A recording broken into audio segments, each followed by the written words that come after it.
जय हिंद दोस्तों, मैं मोहम्मद ज़हूर खान और आप देख रहे हैं NS10 टीवी। जैसा कि कई दिनों से क्या महीनों से जो है रामनगर में रोड चौड़ीकरण को लेकर नाट हो रहा है और तोड़फोड़ भी किए जा रहे हैं। आज जो है कई लोगों का घर तोड़ा गया है और पूरा दिन भर नपाई भी चालू रही है। तो इस सिलसिले में जो है हम लोगों से बात करेंगे। तो हमारे साथ जो है एडवोकेट शक्ति सिंह जी मौजूद है यहाँ पर। हम उनसे जानने की कोशिश करेंगे कि क्या प्रोसेस रहा है। तो आइए उनके पास चलते हैं। लेकिन उससे पहले आप लोगों से गुजारिश है कि जो लोग मेरे चैनल को अभी तक सब्सक्राइब नहीं किए हैं, चैनल को सब्सक्राइब कर लें, लाइक करें, शेयर करें, बेल आइकन दबाना ना भूलें ताकि हमारी वीडियो आपको समय से मिलती रहे। वीडियो को ज़्यादा से ज़्यादा शेयर करें। तो आइए वकील साहब के पास चलते हैं। साहब, आपका हमारे चैनल पे स्वागत है। धन्यवाद जरूर भाई जी, जैसा कि सभी जान रहे हैं, हमारे फॉलोअर जो हैं सभी जान रहे हैं कि रामनगर में तोड़फोड़ बहुत तेज़ी से चल रहे हैं। तो आज जो PWD की टीम आई थी, काफ़ी ये रोड नापा गया है। तो आज का क्या प्रोसेस रहा है? जैसा कि आपको जानकारी है कि विगत कई दिनों से नापी का कार्यक्रम है, इस समय चल रहा है। और पिछले दिनों जो दुर्घटना हो गई थी, एक राम मूर्त प्रजापति जी की मृत्यु हो गई, उसके बाद से कोई तोड़फोड़ का सिलसिला नहीं रहा। उसके बाद से लगातार नापी चलती रही। लेकिन आज शाम को शायद कथित रूप से, मैं स्पष्ट नहीं हूं, कि कुछ लोगों के खाते में जो असेसमेंट पेपर से बिलोंग करते थे, उनके खाते में धनराशि मुआवजे की प्राप्त हुई है। तो उनके मकान ढहा दिए गए हैं। और कुछ एक नागरिकों की शिकायत भी थी कि जिनके मकान ढहाए गए, जो मतलब पर्टिकुलर पीड़ित थे या फिर रोड चौड़ीकरण में जो प्रभावित थे, उनके पीछे के जो निवासी थे वे भी प्रभावित हुए। तो वे आए थे, वो बात कर रहे थे कि इस संबंध में उनके साथ क्या न्याय होना चाहिए। तो मैंने कहा था भाई आप कल आइए, आप PWD के अधिकारियों से और JE से मिलकर बात की जाएगी कि भाई उन्हें भी क्षतिपूर्ति प्राप्त हो। तो 2-3 दिन के अंतराल के पश्चात जो है आज थोड़ा ध्वस्तीकरण का कार्य 1-2 मकान पे चला है और बाकी दिन नापी ही चली है। लेकिन मैं इस सिलसिले में ये कहना चाहूँगा कि नापी के बाद PWD के अधिकारियों से बार बार गुजारिश की गई। मैंने व्यक्तिगत रूप से भी कहा, मैंने बात करना चाहा कि वे यह भी स्पष्ट कर दें कि आखिरकार कितना किसको मुआवजा बन रहा है। मौके से वे इस संबंध में कुछ भी बोलने पर जो है कतराते रहे।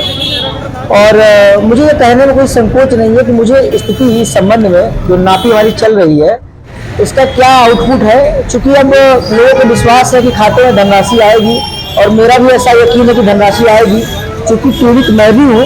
लेकिन यहाँ सबसे बुनियादी प्रश्न ये है कि हर आदमी इस प्रश्न को लेकर चिंतित है कि आखिर उनको कितनी धनराशि प्राप्त होगी। सर, हम ये जानना चाहेंगे, जैसे कुछ लोगों का ये देखा गया है कि लोगों को कंप्लेन है कि घर जो है उनका कायदे से नहीं नापा गया है, जो कि उनकी जमीन जितनी जा रही है उस हिसाब से उनको नहीं मिल रहा है। हाँ, ये बात बिल्कुल सत्य और स्पष्ट है कि जमीन की नापी करने में लोग काफ़ी हीला हवली कर रहे हैं। और स्थिति ये है कि PWD के अधिकारी बहुत जल्दी चीज़ों को कर देना चाहते हैं। और उस जल्दी के कार्यक्रम में नापी को लेकर जो है कि एक संदेह जो स्थिति उत्पन्न हो जा रही है।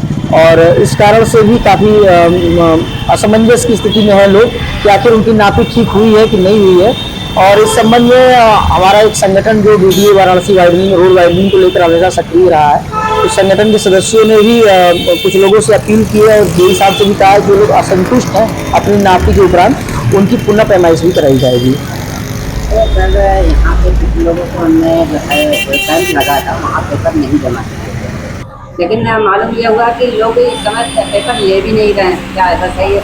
बिल्कुल, देखिए ऐसा है कि जैसा कि कशमकश चलता रहा PWD और क्षेत्रीय लोगों के बीच, जैसा कि हम लोग माननीय हाईकोर्ट भी गए, वहाँ से भी आदेश लेकर आए, उसके कंप्लायंस को लेकर हमें बल देना पड़ा, बलपूर्वक इकट्ठा होकर अपनी बात कहनी पड़ी।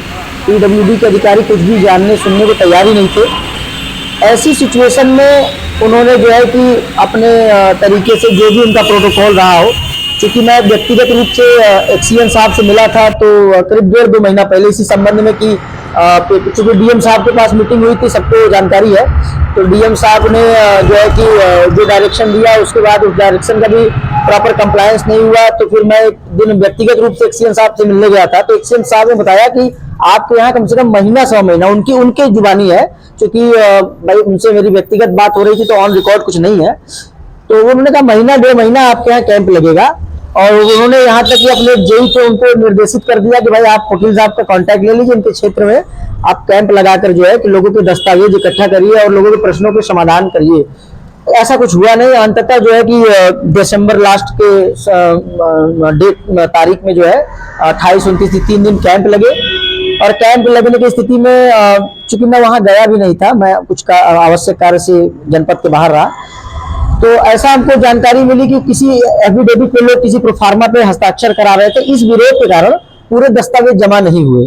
दस्तावेज कुल 194 की संख्या में, जैसा कि पेपर में भी पढ़ने को आया, जमा हुए। तो उसमें कुछ लोगों ने दस्तावेज जमा किए, कुछ लोगों ने नहीं जमा किए। और वर्तमान में जो नापी चल रही है, इस संबंध में मेरी बातचीत पीडब्ल्यूडी के अधिकारियों से हुई जो नापी कर रहे हैं। तो एक पीड़ित ने बताया कि उन्होंने जो कि इस कैंप पे नहीं जमा किया है, बल्कि जो पीडब्ल्यूडी अपने यहाँ बुलाकर जमा करा रहा दस्तावेज, तो उसमें उन्होंने जमा किया। तो मैंने उनसे पूछा इस संबंध में कि क्या वो दस्तावेज पर्याप्त है, तो उन्होंने कहा कि वो अवलोकनार्थ भी बाकी है। तो पीडब्ल्यूडी कोई एक ठोस जवाब किसी संबंध में अब तक देने में असमर्थ रही है। वकील साहब, जैसे कि आप खुद एडवोकेट हैं, तो सिलसिले में भी एक सवाल था कि एक यहीं पर आगे मोड़ पर एक दुकान थी जिसमें उनके दादा के नाम पर जो है असेसमेंट पेपर है। हाँ। और शायद वो मैटर फंस रहा है कि जब तक दाखिल खारिज नहीं होगा तब तक उनको कोई भी पेमेंट रिलीज नहीं होंगे। तो सर उसके लिए वो क्या कर सकते हैं? देखिए वो कई लोग होंगे, वो तो पार्ट ऑफ क्या है, वो नियमानुसार कार्यवाही की बात कर रहे हैं। लेकिन एट प्रेजेंट में क्या है कि मुझे जहां तक लगता है कि भाई उनके आप राशन कार्ड को ऑब्जर्व करके उसके बाद आप एफिडेविट सबमिट करा के कि भाई शपथ पत्र पे वे बकायदा शपथ ले लें कि हाँ मेरे पिताजी थे, हम इतने हिस्सेदार हैं, हमारे अलावा अन्य कोई नहीं है। यदि कोई होता है तो इससे संबंध में उत्पन्न विवाद की सारी जिम्मेदारी हमारी होगी, और उसमें बकायदा लिखवाया जा सकता है कि यदि हम किसी प्रकार से पीडब्ल्यूडी विभाग को मिसलीड करते हैं, मिसगाइड करते हैं या गलत सूचना देते हैं, तो हम पे आपराधिक मुकदमे या फिर हमसे रिकवरी कराई जा सकती है। ऐसे प्राविधान भी हैं, जो मतलब ये बीच का रास्ता है।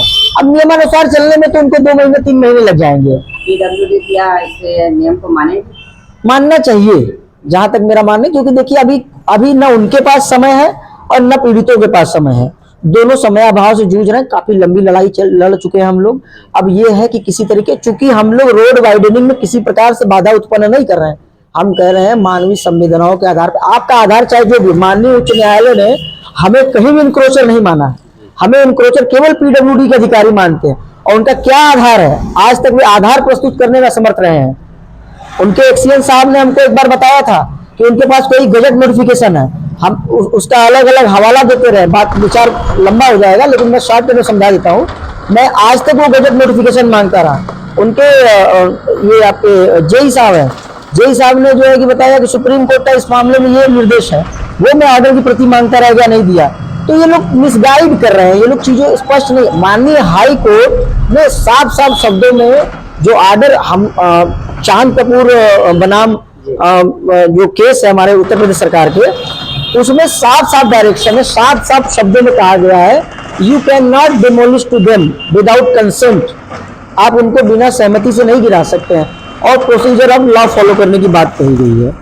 तो मैंने कहा भी था एक दिन, शायद आयुक्त महोदय आए हुए थे, पुलिस कमिश्नर साहब, असिस्टेंट पुलिस कमिश्नर साहब, तो उनसे बात हो रही थी कि रूल ऑफ लॉ के अंतर्गत वो प्रोसीजर को फॉलो कर रहे हैं। तो हमने कहा देखिए, प्रोसीजर को फॉलो करने का मतलब ये नहीं कि फोर्स लगा के आप डिमोलिश कर देंगे।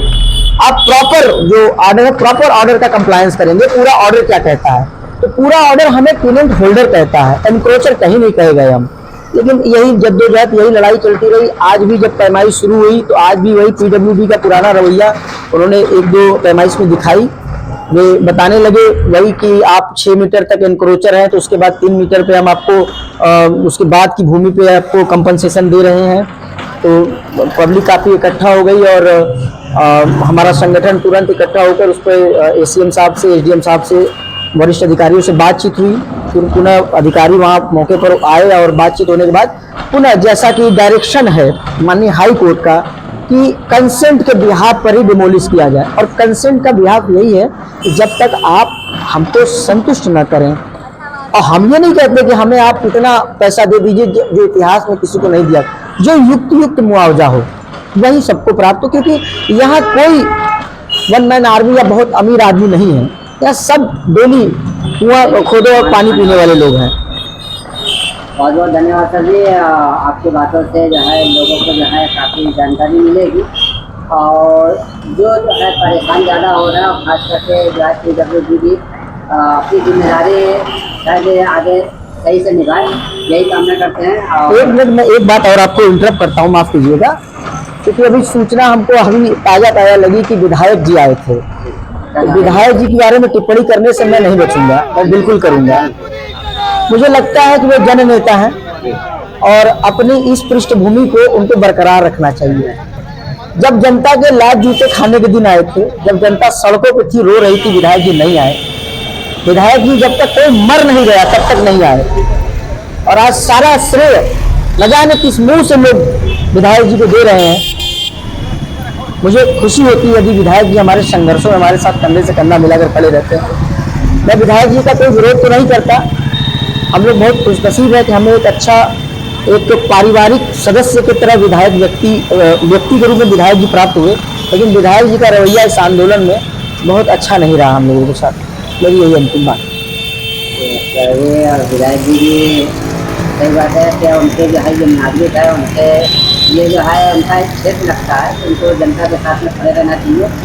और किसी को मारने के बाद आने से क्या मतलब, जबकि उसके जीते हुए उसके साथ नहीं रहे। चलिए आज की वीडियो हम यहीं पे समाप्त करेंगे, फिर मिलेंगे किसी नए टॉपिक पर।